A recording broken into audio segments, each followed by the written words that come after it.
जमलेल्या माझ्या सर्व शिवभक्तांनो आणि महाराष्ट्र सैनिकांनो, खरं तर आज मी तुमचं अभिनंदन करायला आलोय, कारण हे यश तुमचं आहे. तुमची ताकद नसती तर हे मी कधीही करू शकलो नसतो.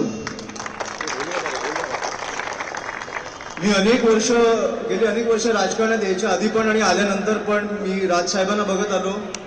अनेक त्यांनी केसेस घेतल्या महाराष्ट्र माणसासाठी, मराठी माणसासाठी, महाराष्ट्राच्या जनतेसाठी. आणि त्याचबरोबर मी महाराष्ट्र सैनिकांना बघत आलो, ज्या प्रकारे ते लढत राहिले मराठी हक्कासाठी, मराठी माणसासाठी. तर मला वाटतं तो पहिली केस घेण्याचा आत्मविश्वास कुठेतरी तुम्ही मला दिलाय, म्हणून मी तुमचे खरंच धन्यवाद मानतो. तुमच्यामुळे मला तो आत्मविश्वास मिळाला की मी पहिली केस घेऊ. ही मला वाटतं गोष्ट रविवारपासून चालू आहे. गेला रविवार ते हा रविवार, मला वाटतं आज हे एक सर्कल कंप्लीट होत आहे.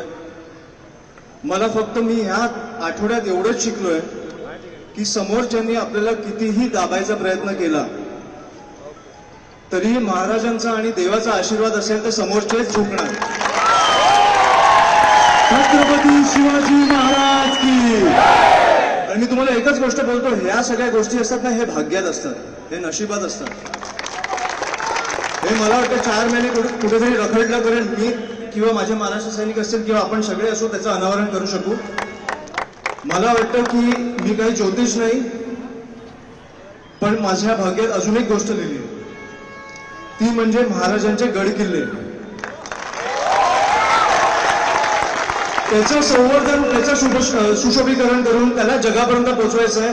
आपल्या सर्वांना जगाने त्याचा दाखला घेतला पाहिजे. जग त्यांना बघायला आलं पाहिजे की आमचे महाराज कोण होते, आमचे गड किल्ले काय आहेत, हे जग बघायला आहे. एवढंच फक्त आज मी तुमच्यासमोर बोलायला आलोय. धन्यवाद. जय शिवराय. सन्माननीय अमित साहेब ठाकरे यांचा